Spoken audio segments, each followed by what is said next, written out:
Let's continue on with Messilat Yesharim. We're up to chapter 15. How to acquire separateness. It says over here, we're on page 423 in the Ofek edition. So the Ramchal in this Sefer, basically what he does, he gives us all the different attributes we're supposed to have, and he tells you what they are, how to acquire them, and once you acquire them, how not to lose them. Unlike many other books of Musar, which basically just tell us what to do, the Ramchal doesn't just tell you what to do; he tells you how you get the trait, and how you keep it once you have it. So he is saying, how does a person acquire the trait of preshut, which is basically a removal of oneself from the pleasures of the world. Not a complete removal, but a partial removal. The Ramchal in a previous chapter defined there's one type of preshut that is good, and there's one type of preshut that is bad. What's preshut that is bad? When a person restricts himself from things that the body needs. This is bad. A person needs certain things. A person has to eat. A person needs some sleep. So if a person is restricting themselves from things that the body needs, that is considered preshut that is bad. What is preshut that is good? Restricting yourself from any pleasures that the body does not need. And the key is to be able to identify what are the pleasures of the body that are needed and what are the things that are not needed. So he says over here, what is the best way to acquire the trait of preshut?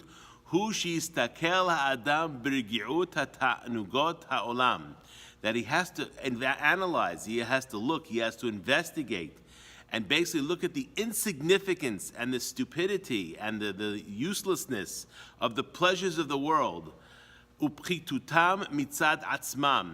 and how they cause, how they're insignificant. And not only are they insignificant, when a person involves themselves in the pleasures of the world, it's not only that it's insignificant, it could lead a person to all kinds of sin and bad things. Because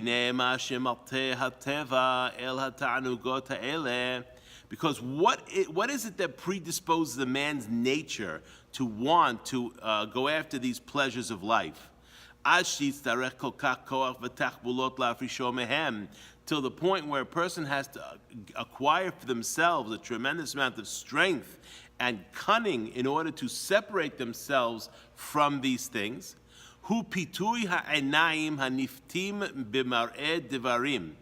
Which first and foremost is the eyes, how the eyes basically are seduced by the various things of the world, the various pleasures of the world. And the Ramchal wrote this 300 years ago, before there was such a thing as internet and advertisements on buses and things like that, which today it's hard for a person to keep their eyes where they need to be, even if you're just walking in the street. Which when a person looks at certain things with their eyes, here he's talking probably about women, when you look at these kind of things, it looks like it's pleasurable to look.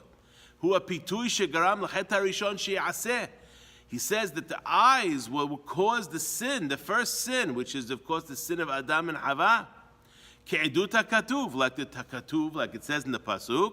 Vatere ha'isha ki tov ha'etz lema'achal, which is the first one of the chushim, which is the first one of the senses that Hava sinned with.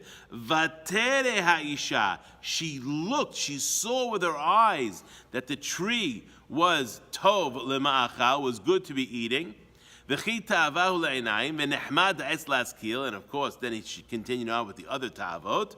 And she took from her the fruit and she ate it.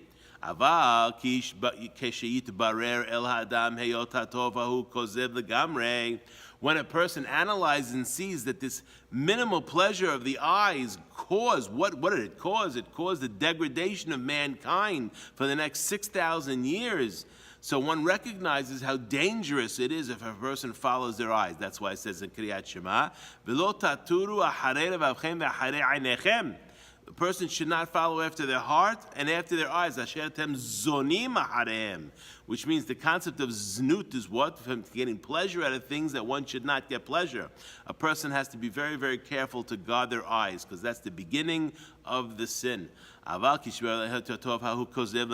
when a person investigates and sees that these things are nonsense, medumeh umivli shum ha'amada, basically worthless and has no substance, nechona, v'hara bo amiti o karov livaled mimenu bemet, and how a person can stumble and do something very, very bad based on his eyes, v'adai shim asbo v'lo yahpetzehu kalal. Of course, he will be disgusted by this desire of his eyes, and he will not allow it to overcome him. And this is what a person has to train his nature. He has to train himself to recognize the weakness or the lack of significance of the pleasures of the world, the shikram, and their lie, and how they fool people, until he becomes disgusted by them naturally, and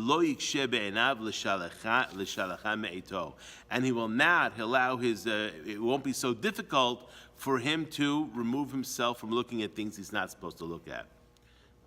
Now he brings another one. He talks about the pleasure of eating. This is something that is more sensual. A person can appreciate that because you're actually taking it into your body. Is there something that is more potential for a person to become lost in? Of course, eating things that are not kosher, eating things that, God forbid, have a sakana.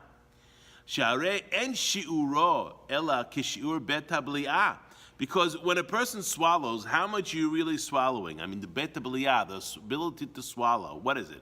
An ounce, ounce and a half? Maybe if you're 2 ounces, it's not a very large amount. As soon as it goes into his body, goes into the intestines, avad zichro, which means he has all this pleasure of this thing he's about to eat. What does he do? He gets the pleasure when he's eating it, and then he swallows it. As soon as he swallows it, what happens? That's it. The pleasure's done.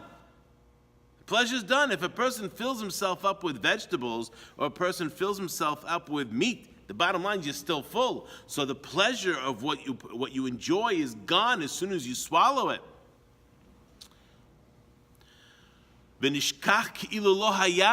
And it's forgotten, which means once a person swallows it, it's already forgotten what he's eaten. Of course, except if he eats something he's not supposed to eat and gives him indigestion and things like that, then he remembers it hours later. וכך יהיה שבע אם אכל ברבורים אבוסים, כמו אם אכל לחם קיבר, לו אכל ממנו כדי שבעה. Which means that a person will be equally satiated when he eats things that are fattened swans, he said, which must have been a delicacy in his time, or a piece of bread, black bread, which is very, very coarse and not necessarily so special. The key is the quantity. The quantity of what he eats is what satisfies him. It's interesting from a medical standpoint. This is a little interesting because now there's some literature in medicine to show that not all foods give the same satiation. There's different foods have different abilities to satiate a person. And it turns out that fatty foods have the greatest ability to satiate, something that we sort of already knew, as opposed to carbohydrates. Anyway. How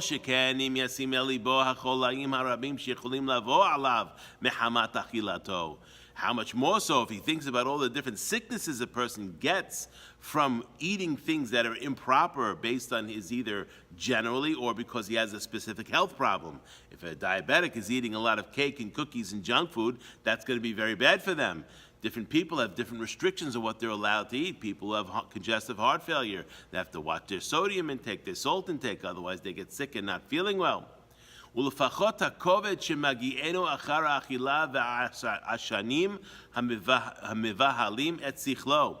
not just that, but we see when a person eats and eats a lot, they get a certain heaviness. And what do you want to do then? You want to go to sleep. which means that a person who they eat, when you eat too much, what happens is you become more heavy. Not heavy, I'm saying fat. You become heavy, you feel heavier, and you just want to sleep, and you're unable to fulfill things that you need to do. If a person really thinks about it logically, why is he going to be interested in that? Why is he going to be focused on that? Because the real benefit of it is not so great. We're talking about, the fatty, the swans that he's talking about. The benefit is not so great, and the detriment, if a person analyzes it, is very, very significant. And all the other pleasures of the world are similar.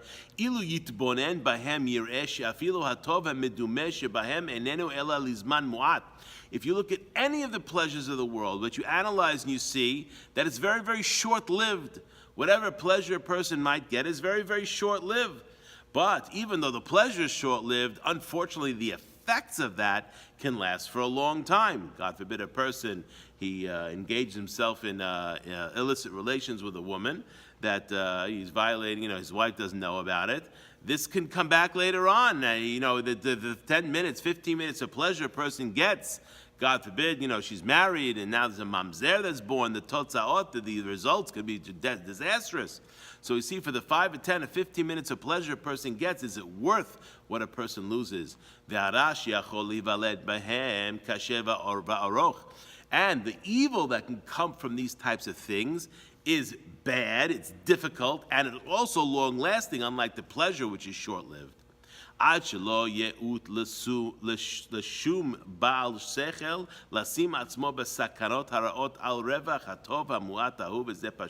So if a person thinks about it logically, you're going to say to yourself, why am I going to pursue that particular pleasure at this time? What's it going to benefit me? It's going to not benefit me, it's actually going to hurt me in the long run.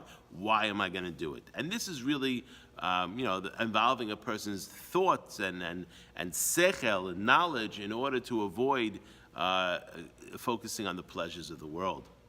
When a person focuses on this and reflects on this truth, then he's going to be freed of the foolishness, the prison of the foolishness,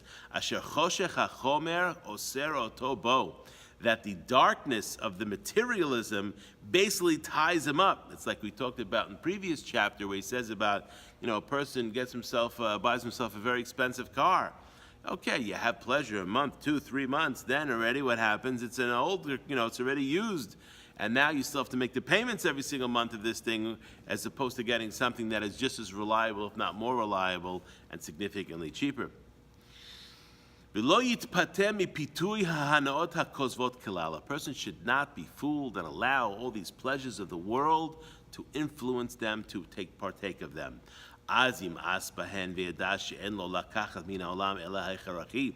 from here she'd learn what? That a person should only take from the world what he needs.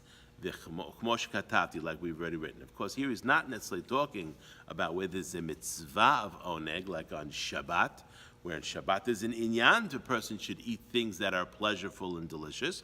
And same thing for Yom Tov, where there's a concept of simha, basar v'yayin. So he's not talking about when there's a mitzvah associated with it. He goes to a seudat mitzvah, a brit milah, siyum masechta, pidyon haben. Here a person should partake and enjoy because this is mitzvah. But when it's not, when it's a regular, why should a person be focused on the pleasures? He should be focused on things that he needs, not things that he gets pleasure from. When a person contemplates this and thinks about this, this is how he acquires a trait of the separateness, the prishut. Because this is exactly how his foolishness, when a person doesn't think, then this is when he gets involved in these things. When he stops and thinks, that allows him to stop.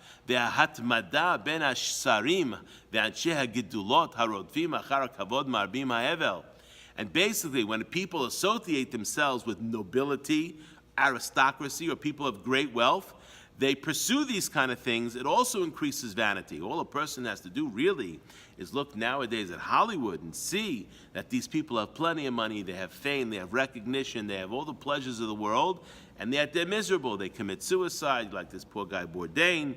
What didn't he have, this poor guy? And yet he commits suicide. And we see there's been a rash of these types of things recently. Because, if a person doesn't have a spiritual life, it becomes very, very empty when you have all the pleasures given to you. When he sees their splendor and wealth, which a person becomes attracted to that because he sees other people that have it, like if a person decides he wants to go browsing in Fifth Avenue or in Barney's, you become saying to yourself, you know what, maybe I should save up my money and buy something that's $500-600 when you can get something that's $200 or $150 that does the same trick. It's impossible that if a person associates himself with wealthy people in this way, that he's not going to inside himself have a desire to have these things. Even if he doesn't allow his Yetzer Hara to overcome him and have desire for the things that these rich people have, but he's still got to struggle. He's still in struggle. He's still got to fight against the Yetzer Hara.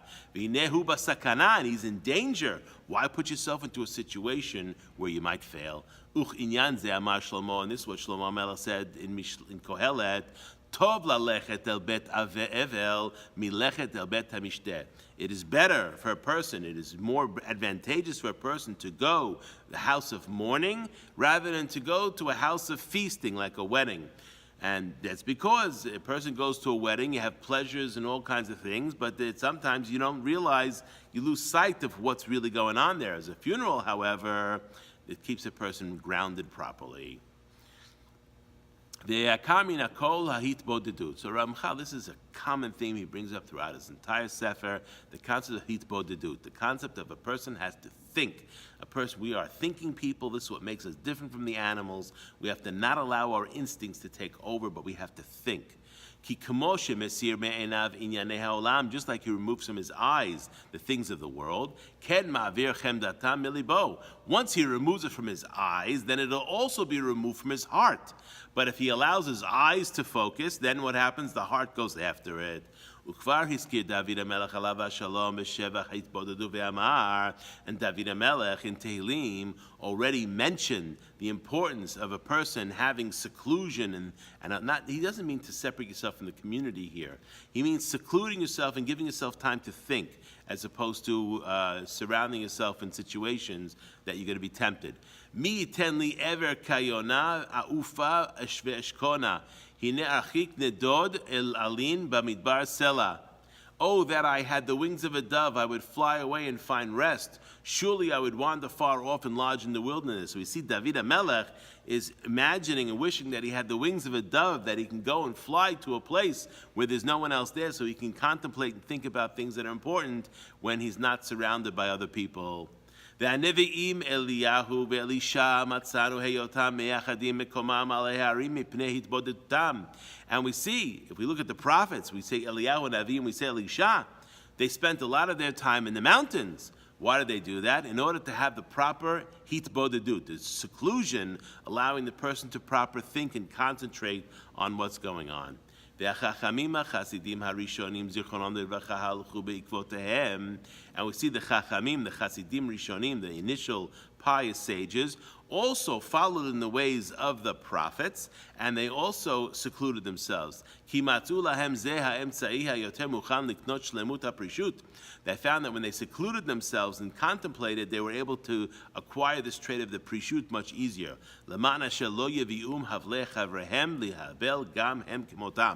And the key is to avoid associating with the regular people. He said this in the previous chapter, that most people are not necessarily doing the right thing. So if a person is always finding themselves associated with other people, chances are they're going to influence in the wrong way. The people that are actually able to remove themselves from the pleasures of the world, this is a few, this is not many. So therefore, by definition, they have to seclude themselves in order to avoid being influenced by people in a negative way. And how a person has to be careful in the process of acquiring the separateness. He